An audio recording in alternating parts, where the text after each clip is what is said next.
Bonjour, pour ce tutoriel, je vais vous montrer comment utiliser l'outil Pipette et à quoi sert l'outil Pipette, et ainsi l'outil échantillonnage de couleurs, outil règles et enfin outil annotation. On commence par l'outil Pipette. Donc l'outil Pipette, ça permet tout simplement de prendre une couleur, par exemple comme celui-là. Si je clique sur cette zone-là, ça va ajouter cette couleur-là dans la palette des nuances des couleurs. Par exemple, voilà, maintenant j'ai activé l'outil pipette. Si je clique ici, donc remarquez qu'est-ce que ça va apparaître ici. Donc je clique comme ça. Voilà, la couleur ou le pixel sur lequel je viens de cliquer, il a pris la couleur. La pipette a pris la couleur du pixel et il l'a mis ici. Je clique par exemple comme ça, donc il a ajouté cette couleur-là. Tout simplement, dans certains cas, vous avez une image qui contient des couleurs, par exemple des couleurs vives, des couleurs attirantes, et vous voulez par exemple les utiliser dans une autre photo. Qu'est-ce que vous allez faire? Vous allez utiliser la pipette, vous prenez l'échantillonnage de cette couleur pour qu'il soit ajouté ici, et puis après vous pouvez l'ajouter par la suite. Donc ça, c'est ce qui concerne l'outil pipette. Maintenant on passe à l'outil échantillonnage de couleurs. Je clique sur outil échantillonnage de couleurs. Maintenant si je clique ici, ça va m'apparaître cette fenêtre là.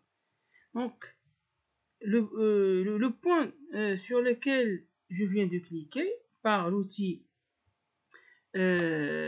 outil échantillonnage de couleurs a permis d'afficher le ratio des couleurs RVB. C'est-à-dire, si je clique par exemple une deuxième fois, ça va m'ajouter la valeur pour la couleur rouge, la valeur pour le vert et la valeur pour le bleu.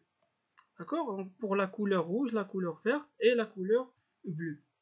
Il me donne tout simplement les valeurs correspondant à cette couleur-là. C'est-à-dire en détail. Ici, pour l'outil pipette standard, ça permet d'ajouter la couleur. Mais l'outil échantillonnage de couleurs, ça permet de donner les mesures. C'est-à-dire les mesures exactes. Que ce soit pour le RVB, que ce soit pour le CMGN.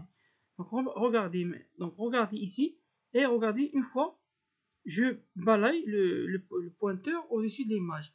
Donc ça vous donne dans la fenêtre à droite les mesures pour le RVB, pour chaque canal ou chaque composant, et aussi les mesures pour le CMGN.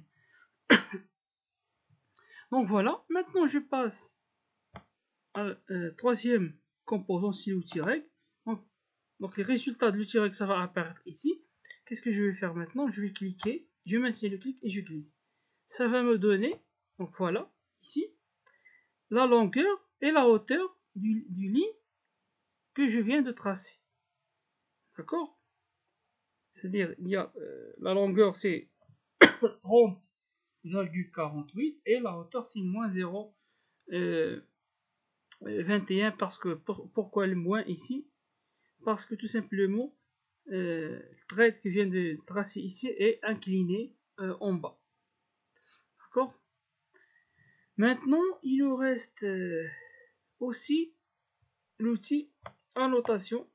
Tout simplement, il est utilisé pour ajouter des annotations sur une image ou une zone de l'image, par exemple une zone sombre qui doit être corrigée.